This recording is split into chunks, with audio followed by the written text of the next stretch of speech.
So, trips down memory lane.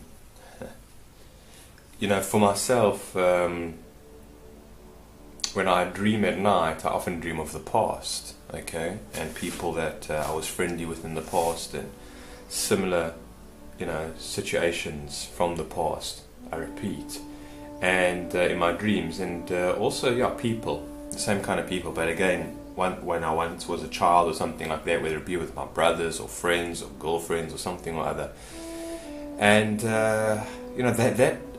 so that brings up a lot of memories, things that I haven't thought about since possibly those years. Okay, brings up certain details or images in the dreams or scenarios or situations in the dream, and then when I wake up, my memory's fresh with the memory, with that experience in a way. And I've said this before, but for one, I find that dreams are sometimes more real than life.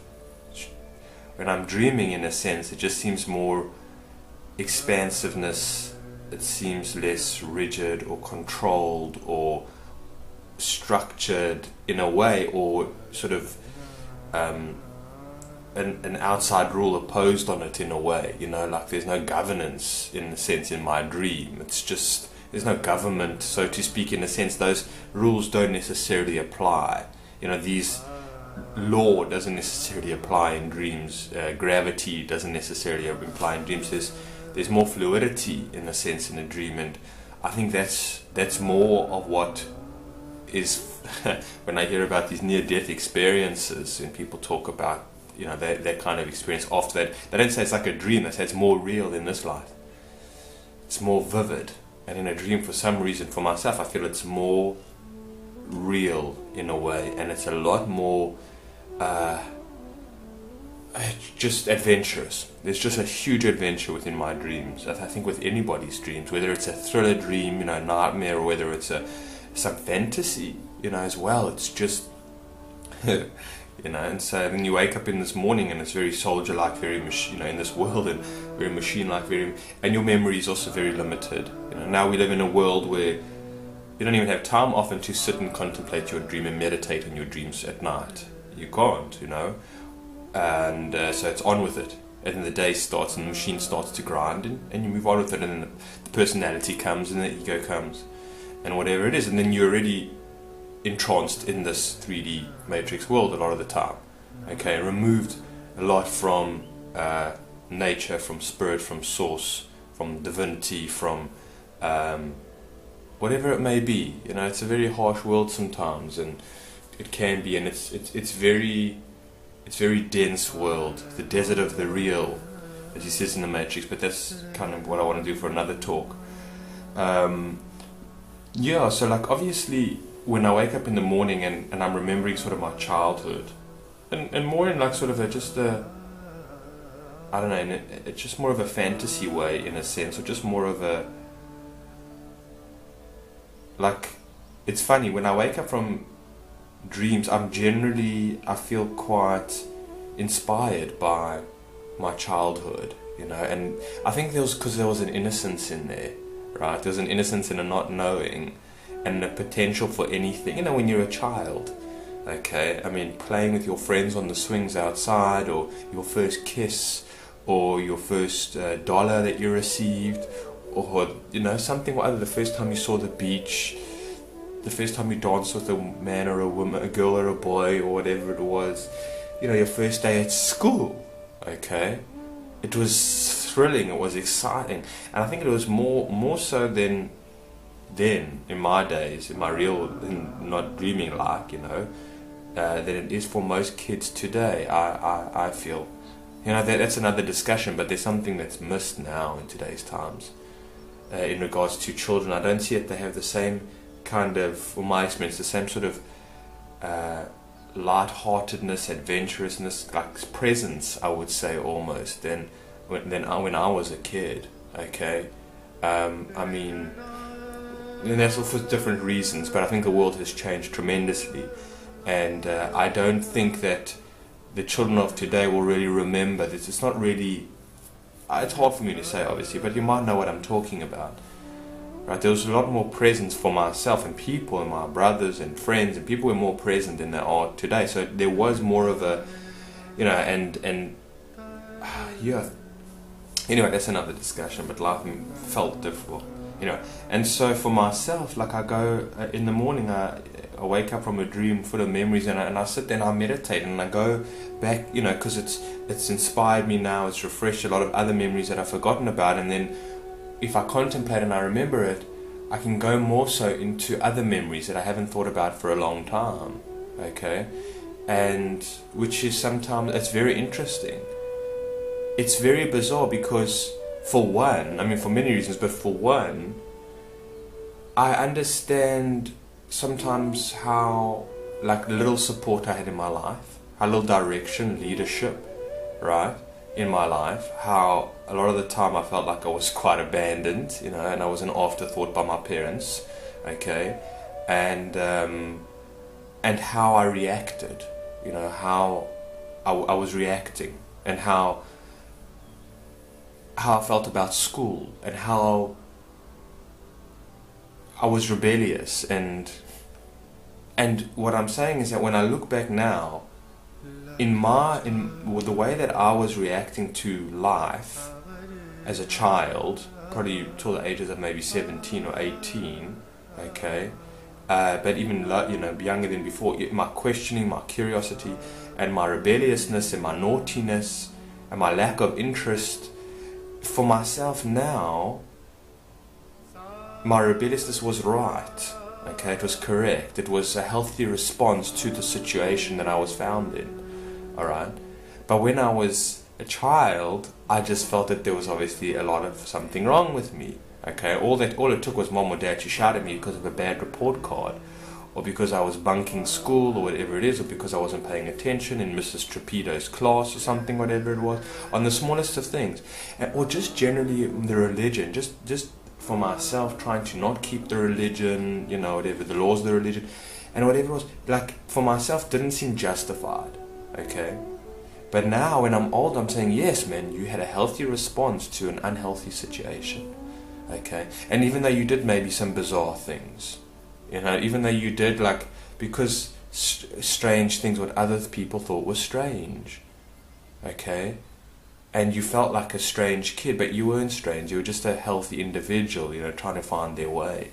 So that helps me in retrospect. It really, like, that's a lot of healing, I would say, for myself, you know, saying, like, I remembered how I was in my early 20s with my first girlfriend, and I realized that I messed up the relationship in a big way. I messed it up. Like, I was completely jealous, like very, very envious of her talking to any other boys, right? Whenever, let's say, like, I made a sexual advance, or whatever it is, like, I was interested in her and she pulled away, I was like, my world was destroyed, okay? And I didn't understand who she was at all. I didn't understand her past, I didn't understand her own traumas, I didn't understand her as an individual whatsoever, right? I mean, I was absolutely naive, we were both naive.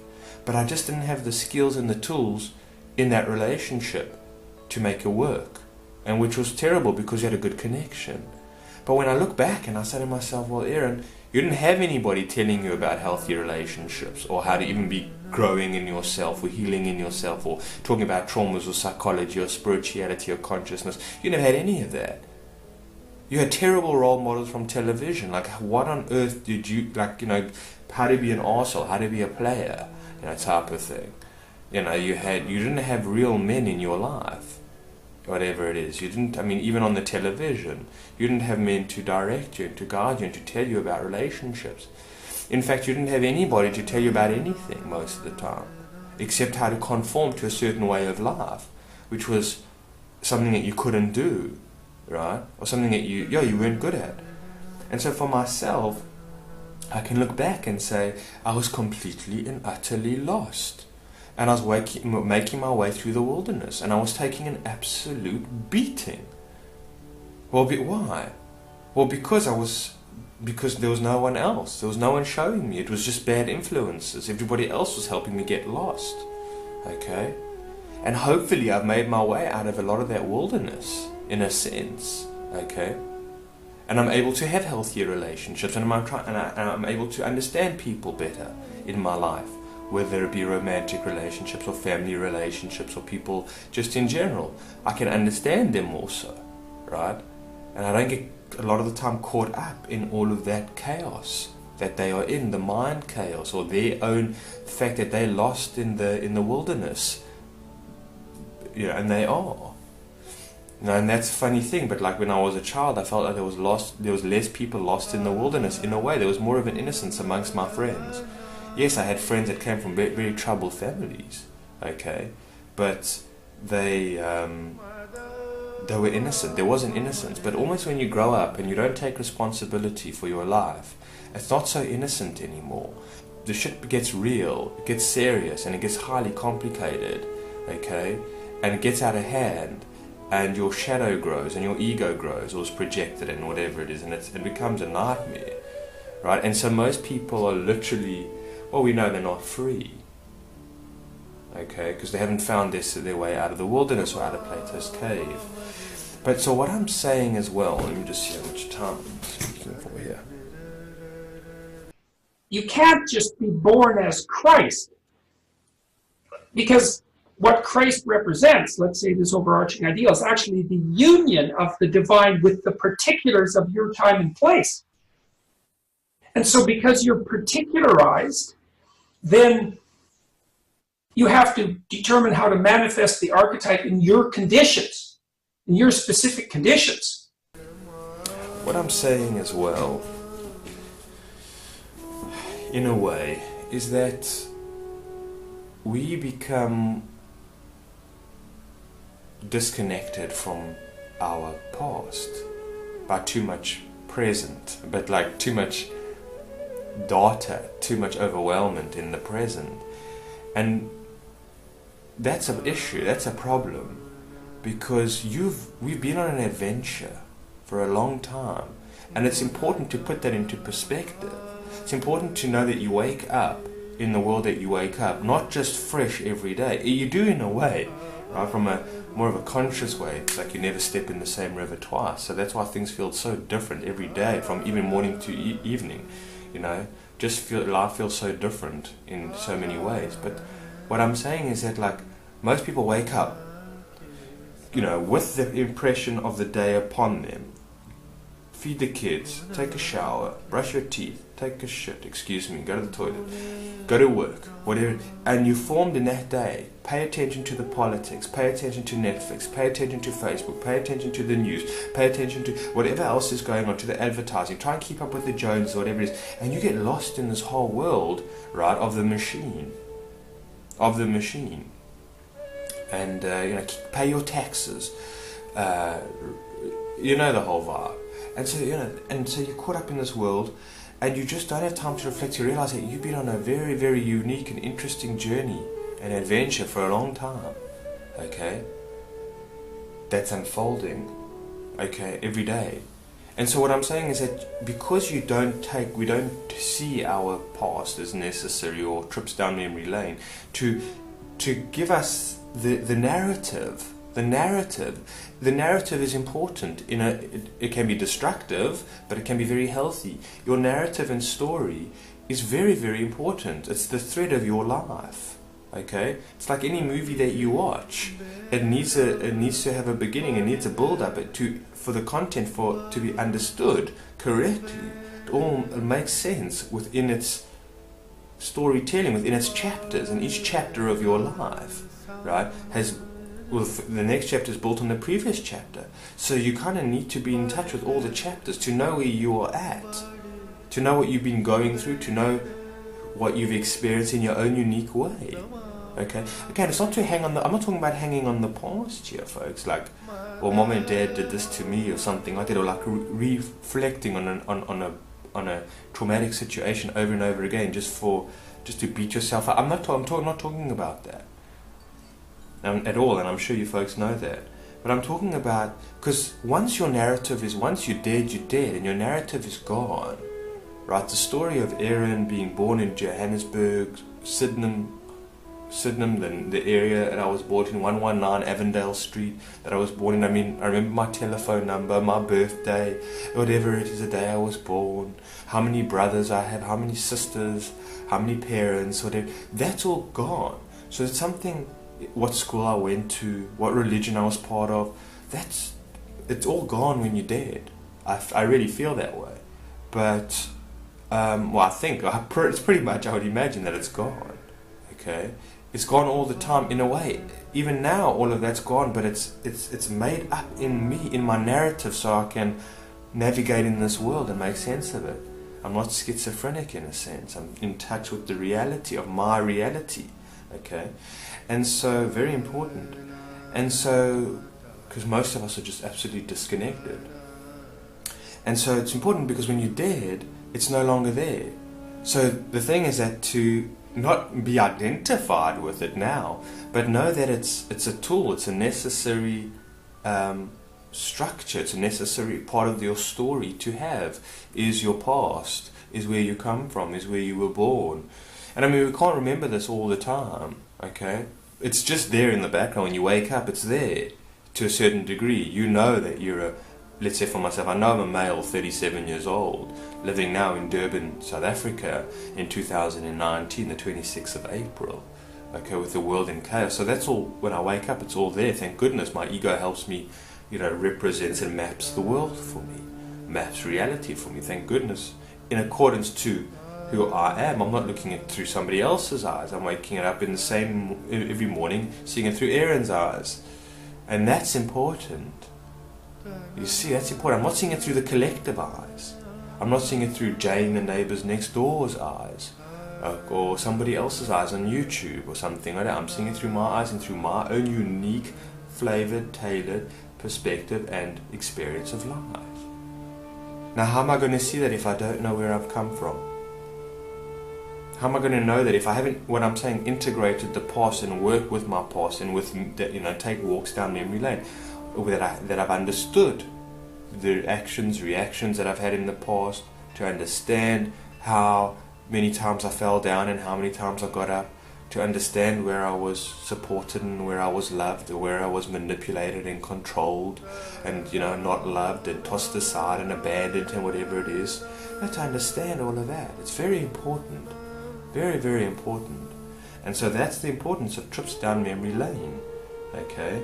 And I think you can meditate on that, and what I find is that try and bring up a memory that you haven't thought of for a while, and then build a scenario around that memory. Like, for example, if I remembered my 21st birthday, which I don't actually remember, but what I did on my 21st, then I can maybe remember the month after that, and I can start piecing it a little bit together to bring up a little bit more of the feeling of the past, of how I felt then, and my innocence then, and what I didn't know then, and reflect back to where I am now. Get a contrast of where I once was to where I am now. So it helps me fit in line with my narrative, with my story, right? Okay, not to be identified necessarily, but know like what you're working with, the structure that you're working with, the narrative, the timeline that you've been working with. It's very, very important. Okay, for the time being. It's a tool, folks. It's not who you are, but it's a tool. It's a necessary tool that I think is very much forgotten about and undervalued, especially in the times that we're in, and especially in times when who the hell has the time to think about that kind of things, to take trips down memory lane? How many of us have actual time in the morning when we wake up to reflect on our dreams? I'm saying in the general masses world. By the time you're woken up, you're already checking your cell phone to see how many Facebook, whatever's going on Facebook, Twitter, YouTube, Instagram, Snapchat.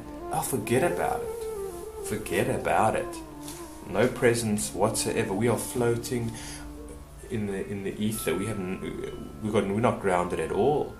We're just reacting every single day to what's the stimulation of every single day. It's a war zone. It's a battle zone of the mind. And many more things as well. Folks, hope that makes a bit of sense. Thank you for taking the time, for your viewership, for all of you that do comment. We have a little tribe here, what can I say? And much appreciated. Much love.